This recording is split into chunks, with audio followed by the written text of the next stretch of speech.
Welcome to This Is How, an ACLU of North Carolina podcast that unlocks the untold stories of justice, freedom, and activism from right here in North Carolina. We will explore how we can make change happen one voice at a time. Get ready to be inspired, informed, and empowered to create a fairer future for all. And now, here's our host. On November 15th, 2025, U.S. Customs and Border Protection, or CBP, arrived in Charlotte, North Carolina to carry out what the Department of Homeland Security called Charlotte's Web, a mass-scale immigration operation. While the word operation makes it sound like something calculated and targeted, it turned out to be a series of reckless, militarized actions targeting immigrants and people perceived as immigrants alike. Within days, CBP's presence expanded from Charlotte to Watauga County, Wake County, and beyond. And yet, despite all of this terror and confusion, North Carolinians came together to support and protect one another. Across the state, people showed up in diverse, powerful ways, sending a message that continues to grow louder. We refuse to let our communities be driven into fear. Because real safety depends on supporting each other, being able to move through daily life without fear, and ensuring accountability from local law enforcement and our government. Today, we're joined by Sammy Salkin, who is the Senior Policy Strategist with the ACLU of North Carolina, and who has been leading coalition efforts to respond to CBP's actions and build long-term power for a strong and inclusive multiracial democracy in the state. Welcome, Sammy. Thank you so much for having me. I'm really excited to be here and talk about this really important and really timely issue. Yeah, absolutely. We're so happy that you're here. So just to get us started, what kind of work has the ACLU of North Carolina been doing to protect the rights of immigrant communities in North Carolina? The ACLU has been really active both in the courts, in streets, and at the North Carolina legislature in attempts to really protect and defend immigrant communities. And, certainly in the past year, that work has really increased for us as we have seen increased attacks both at the state level and the federal level against our immigrant friends and immigrant neighbors. And so, a lot of our work has, really focused certainly in the legal area, with our legal team pursuing multiple different strategies in order to, again, best protect or defend the rights of immigrant communities. But especially from the more policy and organizing stance, we have been working really actively, and at this point for several years, in partnership with other organizations around trying to stop or mitigate the harm of anti-immigrant bills introduced at the state level, and also trying to really engage our supporters and community in standing up for immigrant rights. So a lot of our work has focused at the General Assembly with direct lobbying, and also as we head into an electoral season, we are also thinking about how we can, engage in strategy to really help elect pro-civil rights legislators and, of course, pro-immigrant legislators. So, Sammy, we've been talking a little bit about Charlotte's Web, this occupation by CBP in North Carolina. Obviously, this is a time where there's been a lot of fear and a lot of speculation online. Can we get some clarity around what actually happened when CBP came to Charlotte and then expanded into the rest of North Carolina? What are we seeing on the ground? Yeah. What we saw in Charlotte was deeply, deeply concerning. We saw, as we have seen happen in other states, we saw that CBP officers and agents came in and just wreaked havoc on neighborhoods. Agents were in roving patrols, driving down streets with convoys of multiple vehicles. People were forcefully ripped out of their vehicles. People were detained while they were trying to get food for their families.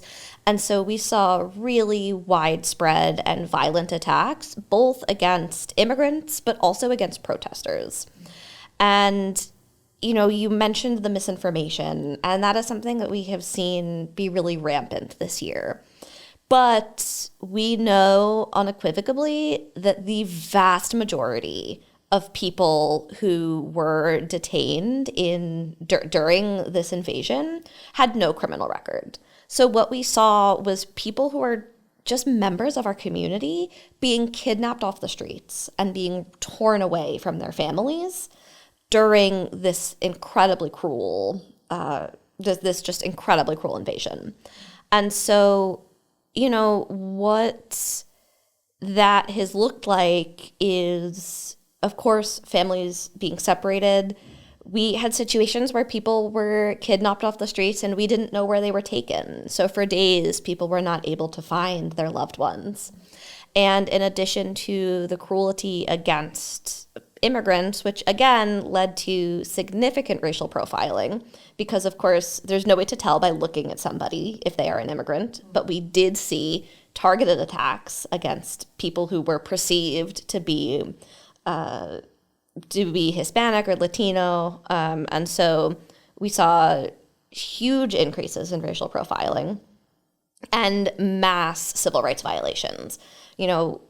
Everybody in the United States has constitutional rights, regardless of their immigration status or their citizenship status. And so we saw people who were U.S. citizens being detained and investigated by CBP. And we saw people who, again, were violently detained, even when they were doing something as simple as grocery shopping for their families. And so, this really was just widespread terror. And this is not what community safety looks like. And this is not what immigration enforcement should look like. This really was just a racially motivated attack against our neighbors here in Charlotte. So what was the coalition response in the moment, and then how are we moving out of this situation? Because it seems like the CBP occupation has ended for now, and so what are we seeing moving forward as the response?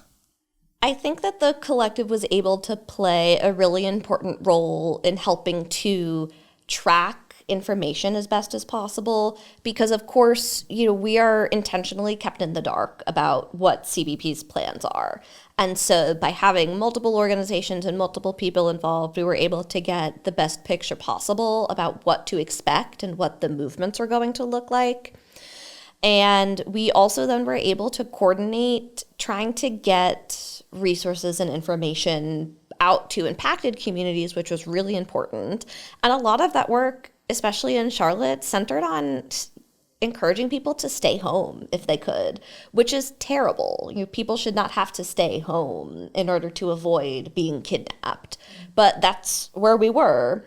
But with that, we had the collective who was able to really help push that information out to people, make sure that people knew what their rights were, and help make sure that people knew how to exercise those rights, which is really, really essential. And so with the collective, not only were we able to do some of that defense work, we were also able to coordinate the provision of just basic needs that people had. Again, people weren't able to get safely to medical appointments. People weren't able to go grocery shopping. And so there were organizations across the state on the ground providing support for those needs.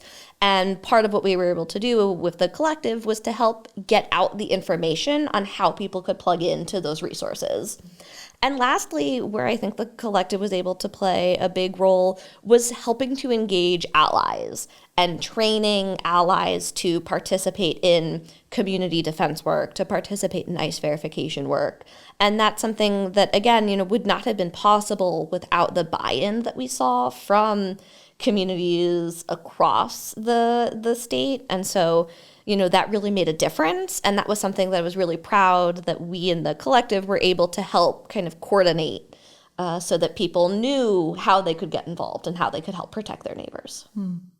You mentioned there was really widespread civil rights violations, conducted by CBP during this time.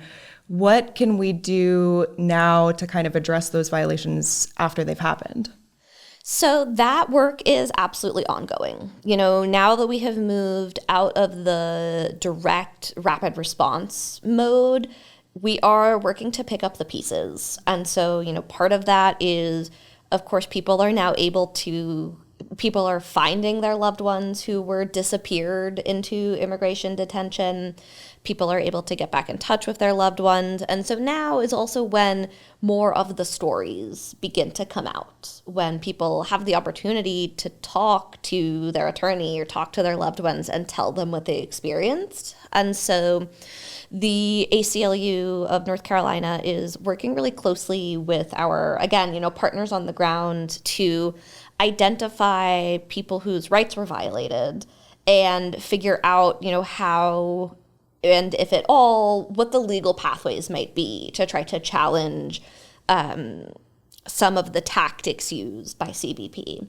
And so that's something that is still going to be ongoing and is going to continue to unfold again as people really work to pick up the pieces from just the terror that was left and the trauma that was left from this occupation. But the ACLU of North Carolina is here and is ready to be a partner in fighting back against this federal overreach and against abuses of power from CBP. So we're here and we're in the fight alongside these communities as always, and that's going to be something that we continue to learn more and figure out the best way to engage in as more information comes out. I work alongside you at the ACLU, but I think that as somebody who lives in these communities and who experience this alongside the rest of the state, I think I find it heartening that there are organizations that are doing this kind of work and that we can rely on experts to know what to do in these situations, because it obviously is overwhelming for people. And so to have that work be ongoing and be building those relationships moving forward to make sure that, if something like this should happen in the future, we're prepared and we know what to do, I think makes me feel better about living here in North Carolina and about, how I can show up for my neighbors and how I can be informed about what to do. Yeah, absolutely. And I think, again, that's one of the takeaways for me from this experience so far is that, we are really powerful when we work together.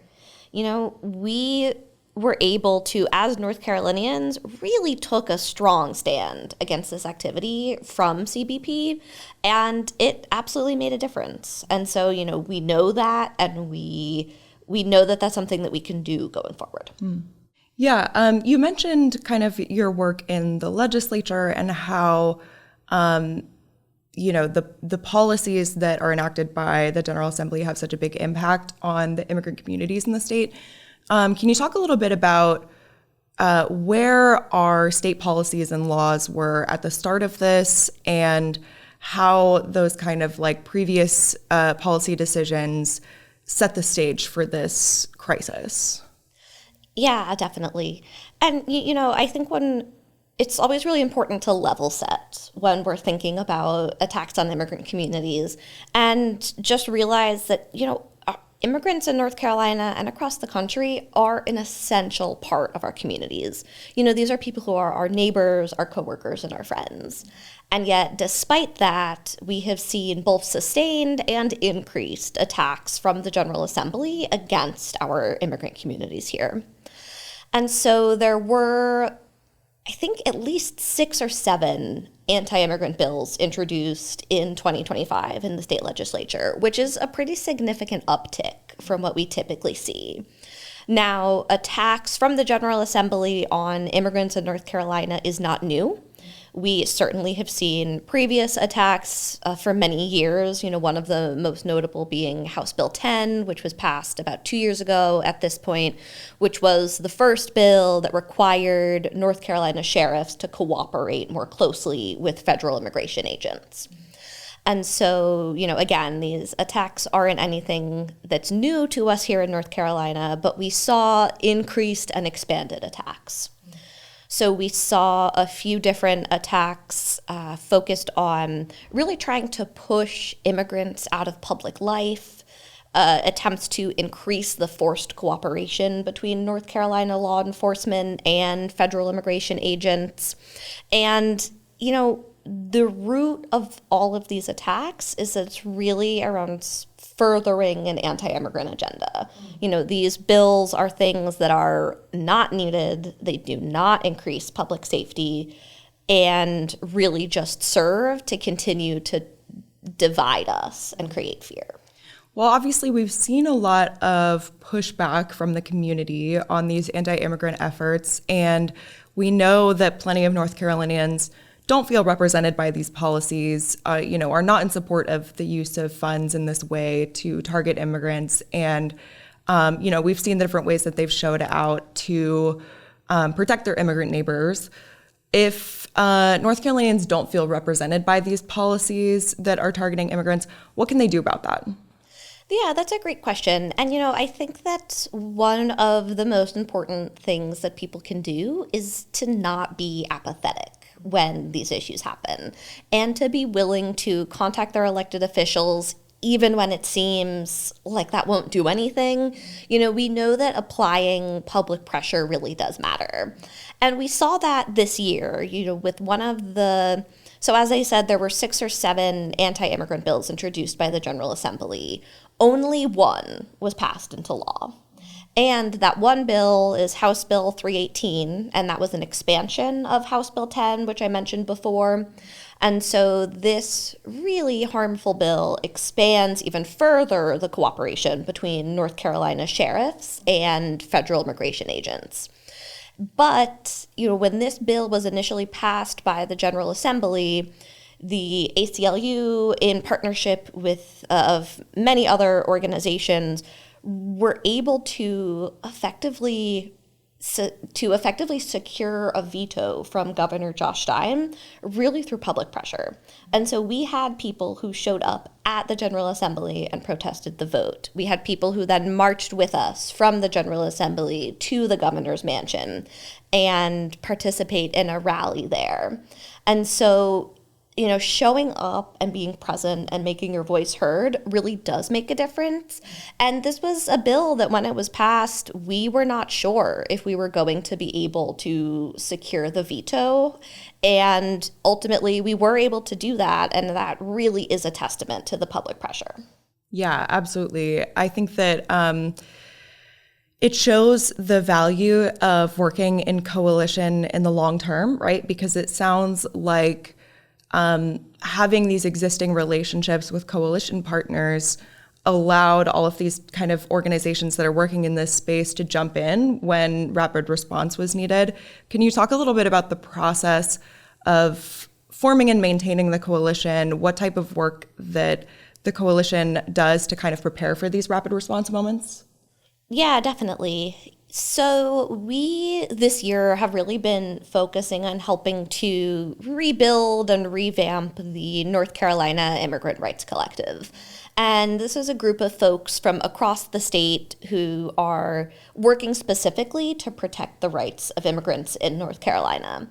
And this type of space has existed before in the state, and we are really fortunate that we have many, many organizations across North Carolina that have been doing really incredible work to advocate and protect advocate for and protect immigrant communities. And so part of the intention behind this revamp of the collective has really been to create a space where we can continue to build on all of the great work that's already happening, but try to do so in a way that's a little bit more coordinated. And that has been really important because we, as different organizations across the state, have different strengths and have different resources and have different knowledge. But when we're able to bring together all of those different skills, we're able to be much more powerful and much more impactful. How do you see the ACLU of North Carolina fitting into the overall coalition space? Like, what role are we representing in that space?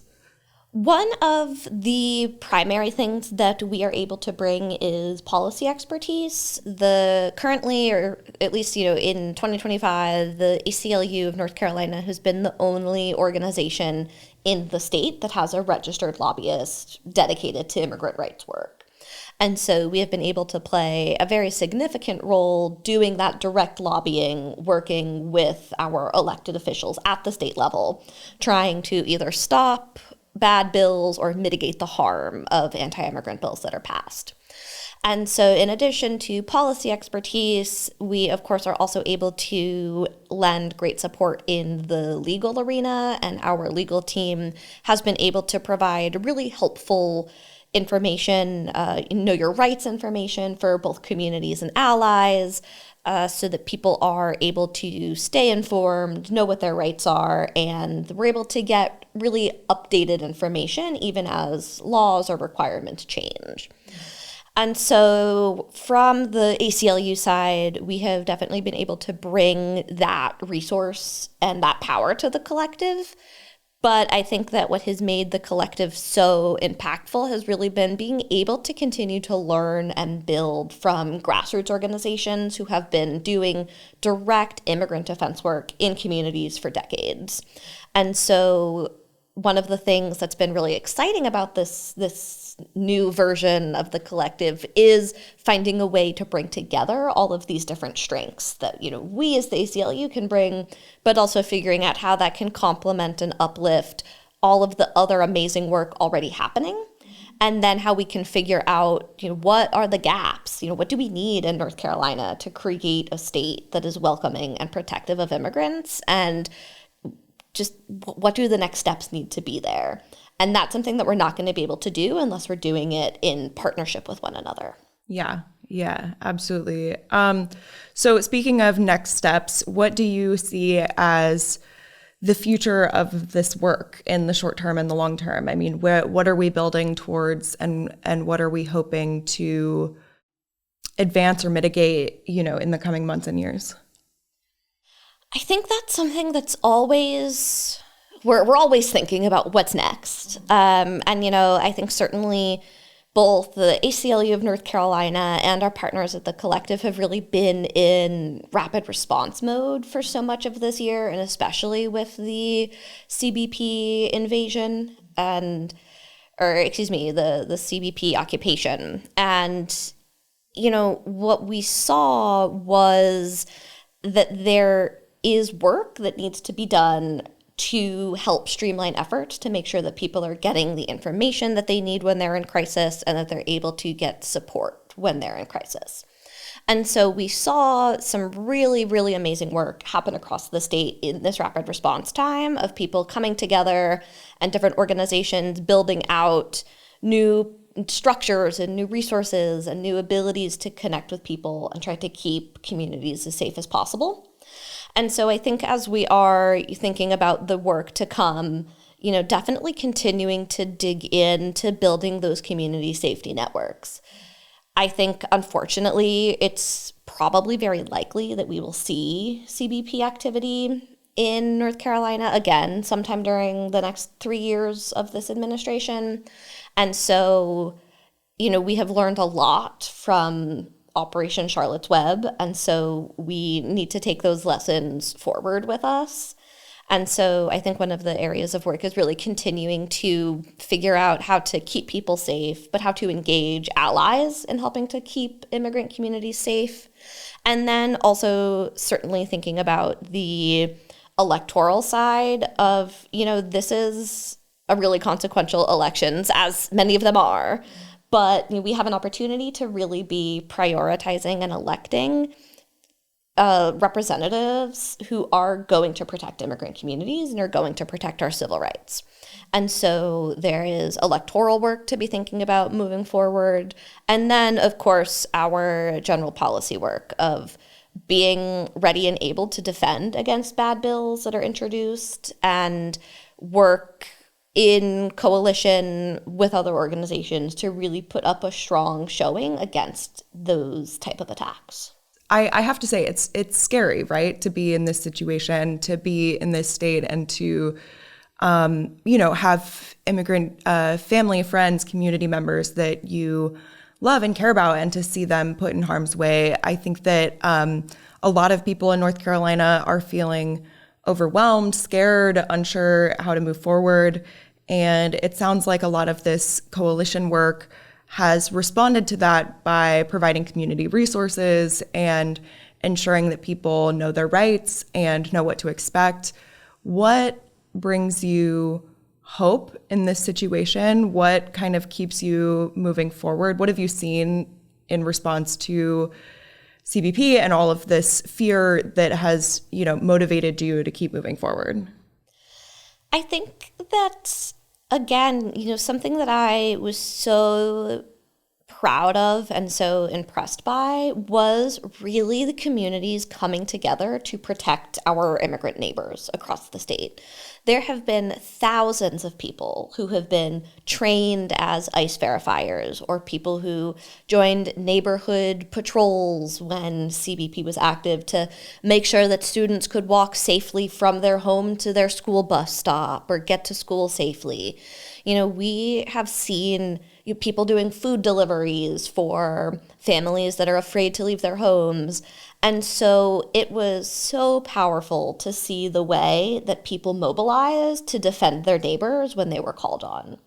And I think that has really been the thing that is sticking with me through so much of this terror and this trauma. As you said, families were ripped apart. People were kidnapped off the street.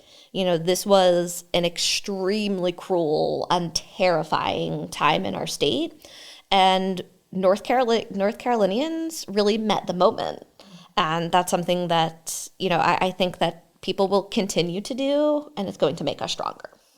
It's, I find that really heartening too. I think that it's something that, we continue to see online, we continue to see, among our partners and our, the people that we work with. I think that, but it is reassuring to see that anybody in North Carolina who cares about this issue can do something. So what would you say to somebody who's unfamiliar with this issue but feels compelled to get involved?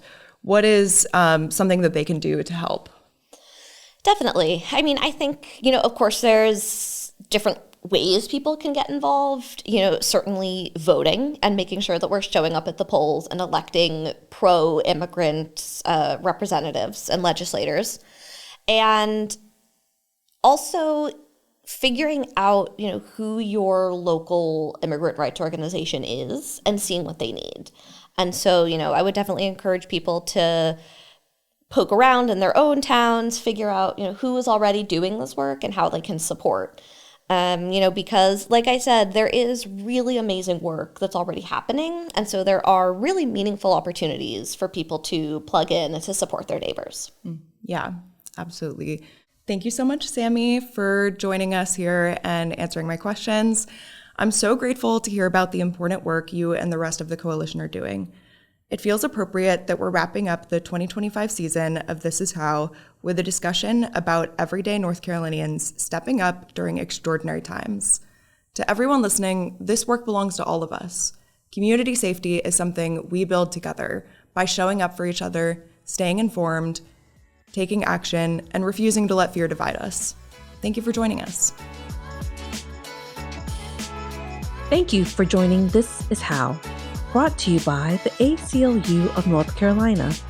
If this episode resonates with you, we challenge you to take action. If you go to acluofnorthcarolina.org, you'll find ways to donate and volunteer. Join us on social media as well. And if you like the show, share it with your network, subscribe on YouTube or a podcast app, or give us a rating at ratethispodcast.com/ACLUNC. This episode was edited and produced by Earfluence. Thanks again, and we'll see you soon on This Is How.